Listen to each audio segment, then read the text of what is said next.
ओम शांति। आज 5 अक्टूबर 2021। बाबा कहते मीठे बच्चे, आत्मा और शरीर जो पतित और काले बन गए हैं, बाप की याद से इन्हें पावन बनाओ, क्योंकि अब पावन दुनिया में चलना है। प्रश्न है, भगवान किन बच्चों को मिलता है? बाप ने कौन सा हिसाब बतलाया है? उत्तर है, जिन्होंने शुरू से भक्ति की है उन्हें ही भगवान मिलता है। बाबा ने ये सब हिसाब बतलाया है कि सबसे पहले तुम भक्ति करते हो, इसलिए तुम्हें ही पहले पहले भगवान द्वारा ज्ञान मिलता है, जिससे फिर तुम नई दुनिया में राज्य करते हो। बाप कहते हैं, तुमने आधा कल्प मुझे याद किया है, अब मैं आया हूँ तुम्हें भक्ति का फल देने।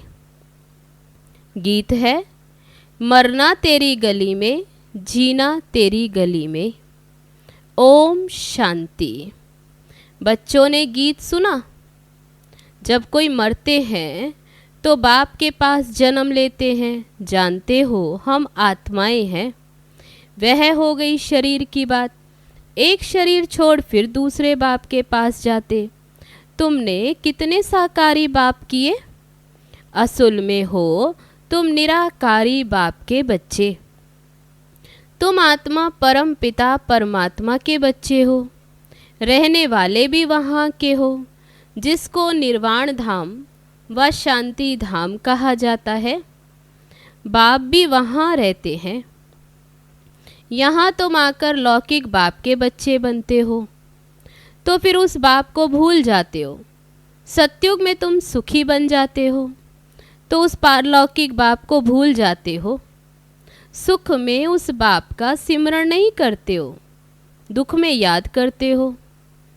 और आत्मा याद करती है। याद कौन करती? आत्मा। जब लौकिक बाप को याद करते तो बुद्धि शरीर तरफ रहती है। उस बाबा को याद करेंगे तो कहेंगे, ओ बाबा। हैं दोनों बाबा, राइट अक्षर बाप ही है। वह भी फादर, ये भी फादर। आत्मा रूहानी बाप को याद करती है तो बुद्धि वहाँ चली जाती। ये बाप बैठ बच्चों को समझाते हैं। अभी तुम जानते हो बाबा आया हुआ है, हमको अपना बनाया। बाप कहते, पहले पहले हमने तुमको स्वर्ग में भेजा। तुम बहुत साहूकार थे। फिर 84 जन्म ले ड्रामा प्लान अनुसार अभी तुम दुखी हो पड़े हो।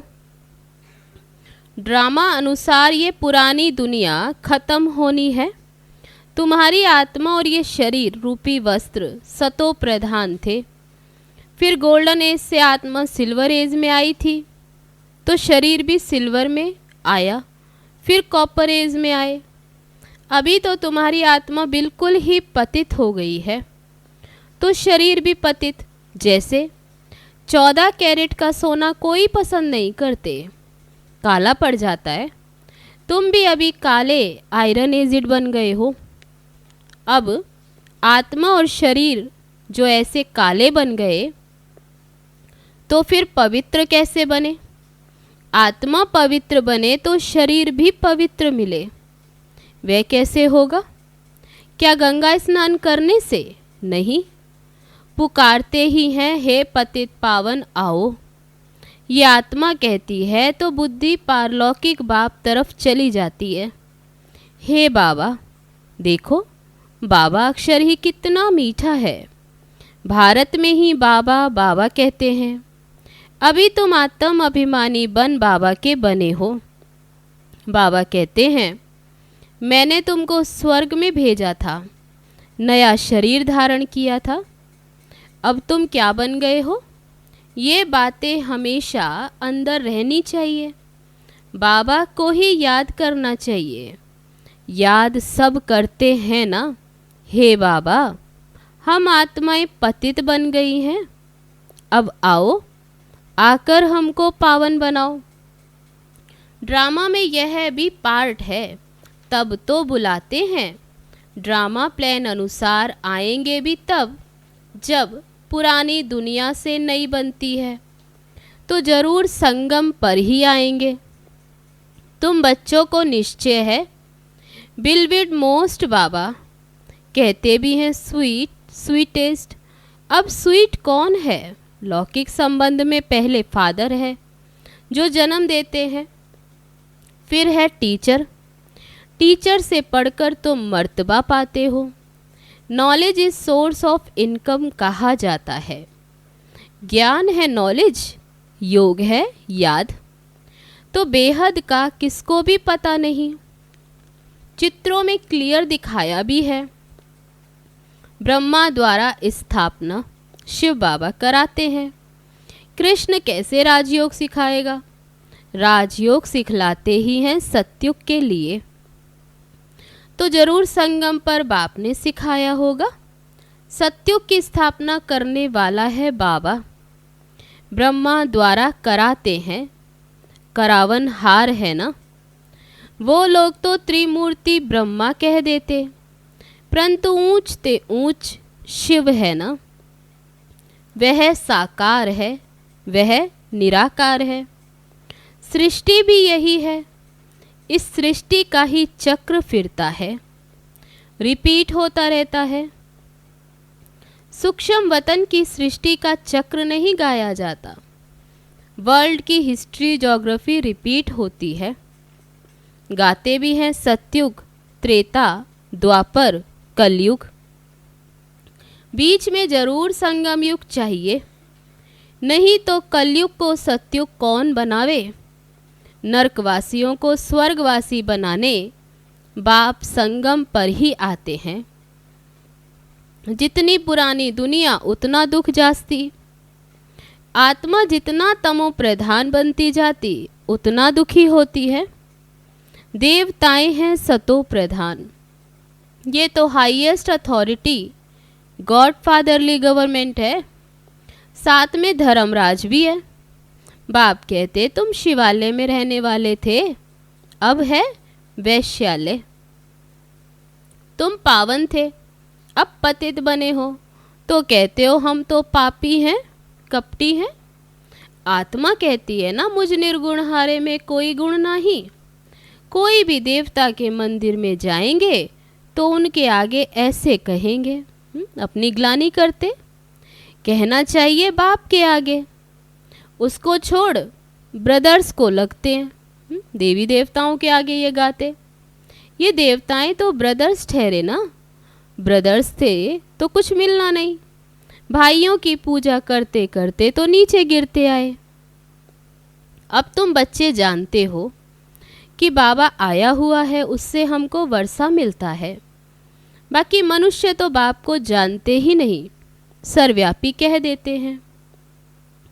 कोई फिर कहते अखंड ज्योति तत्व है, कोई कहते वे नाम रूप से न्यारा है।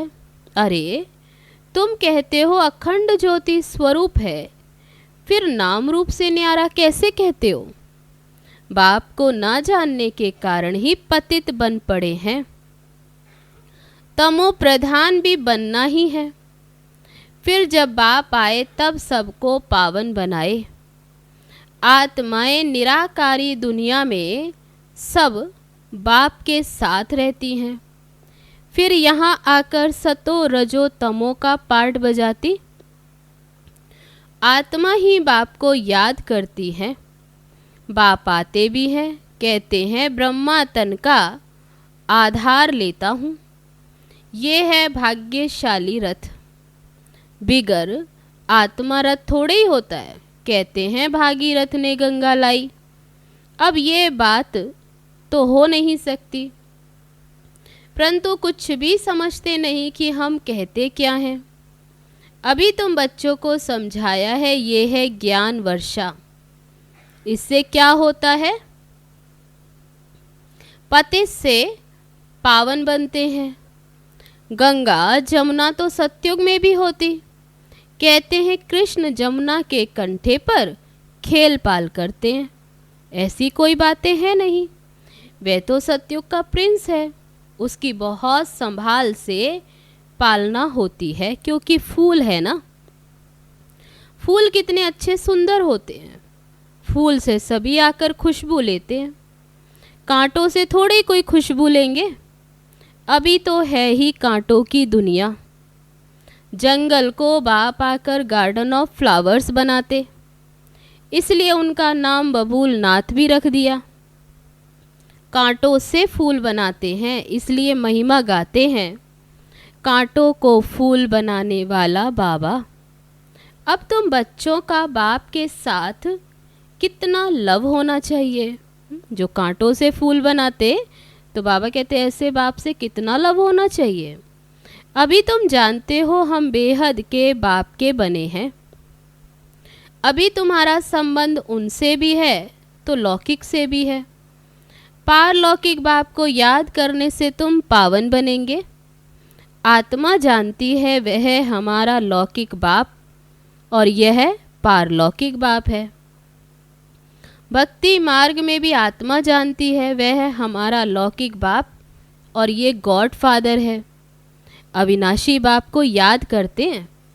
वह बाप कब आकर हेवन स्थापन करते, ये तो किसको भी पता नहीं।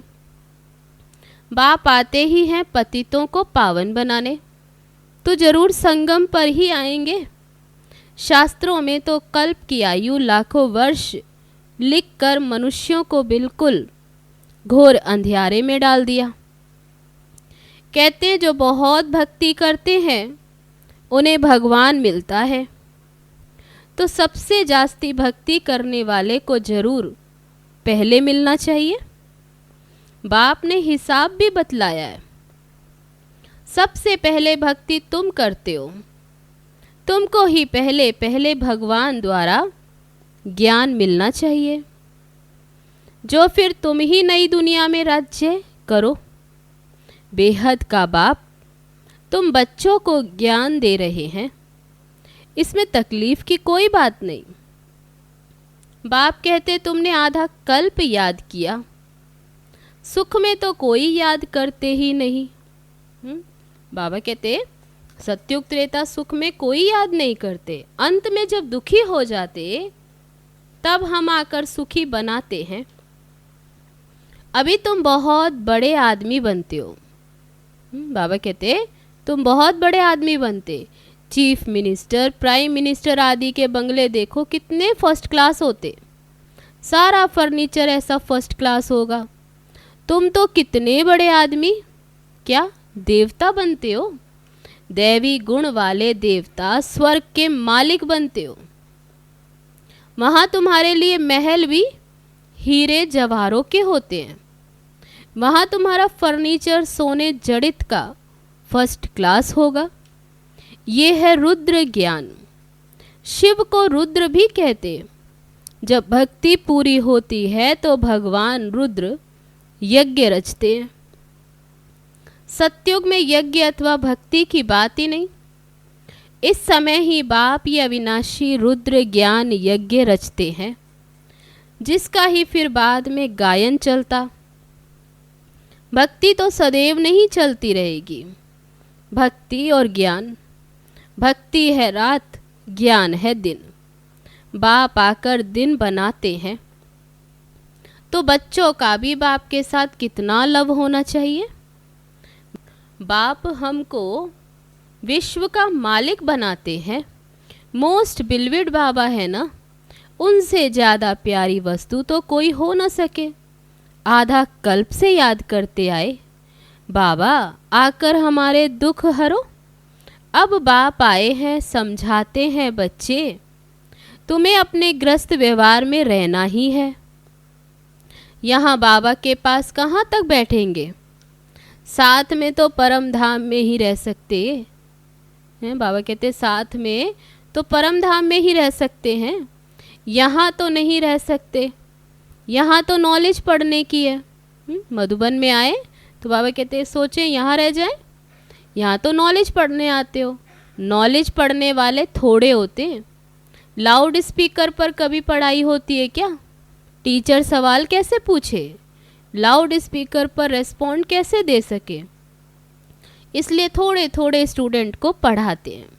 कॉलेज तो बहुत होते, फिर सबके इम्तिहान होते, रिजल्ट निकलती। यहाँ तो एक बाप ही पढ़ाते हैं।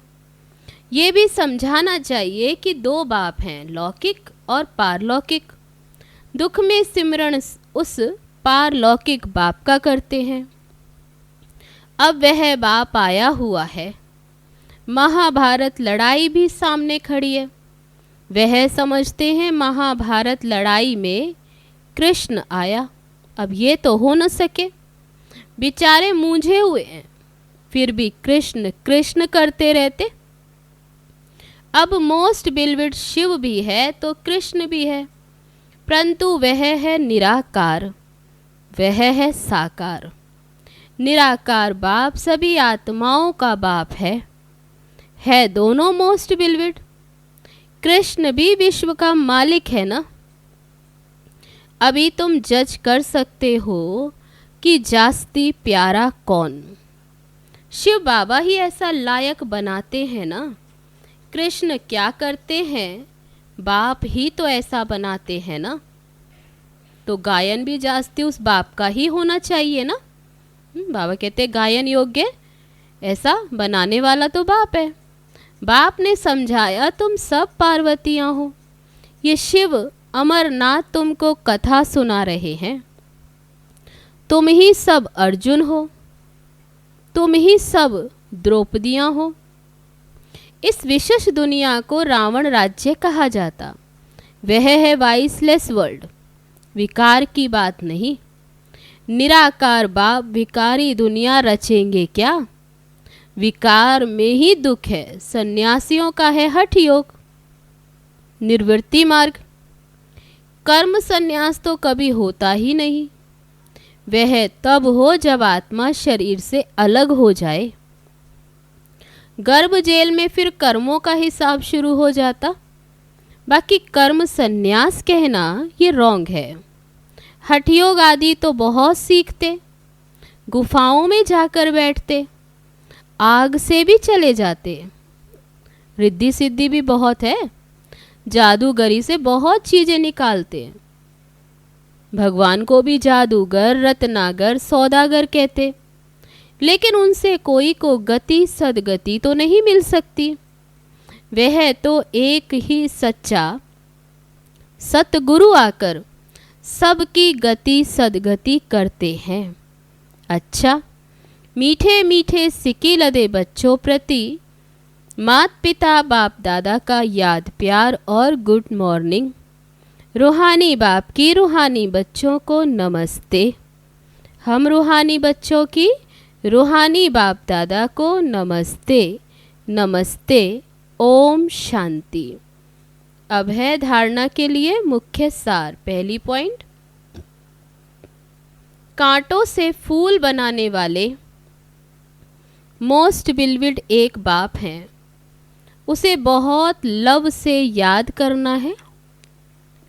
खुशबूदार पावन फूल बन सबको सुख देना है। दूसरी पॉइंट, ये नॉलेज सोर्स ऑफ इनकम है। इससे 21 जन्मों के लिए तुम बहुत बड़े आदमी बनते हो, इसलिए इसे अच्छी रीति पढ़ना और पढ़ाना है। आत्म अभिमानी बनना है। अब है आज का वरदान। बाप दादा को अपना साथी समझकर डबल फोर्स से कार्य करने वाले सहज योगी भव। कोई भी कार्य करते बाप दादा को अपना साथी बना लो तो डबल फोर्स से कार्य होगा और स्मृति भी बहुत सहज रहेगी, क्योंकि जो सदा साथ रहता है उसकी याद स्वतः बनी रहती है। तो ऐसे साथी रहने से व बुद्धि द्वारा निरंतर सत्य का संग करने से सहज योगी बन जाएंगे और पावरफुल संग होने के कारण हर कर्तव्य में आपका डबल फोर्स रहेगा, जिससे हर कार्य में सफलता की अनुभूति होगी। अब है आज का स्लोगन। महारथी वह है जो कभी माया के प्रभाव में परवश ना हो। अच्छा, ओम शांति।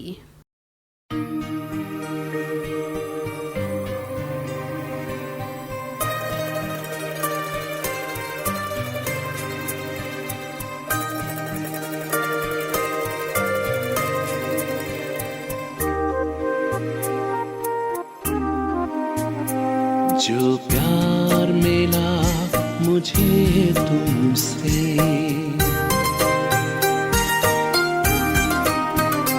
जो प्यार मिला मुझे तुमसे, वर्णन करूं मैं कैसे मुख से। जो प्यार मिला मुझे तुमसे, वर्णन करूं मैं कैसे मुख से। ये दिल जानता है बाबा, दिखता है जो नैनों के नूर से। जो प्यार मिला मुझे तुमसे,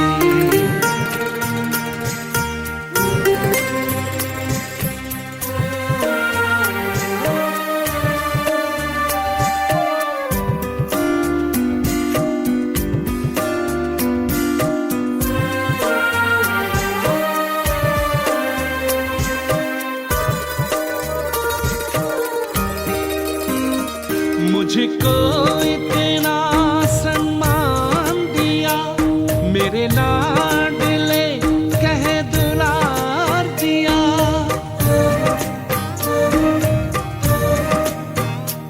मुझको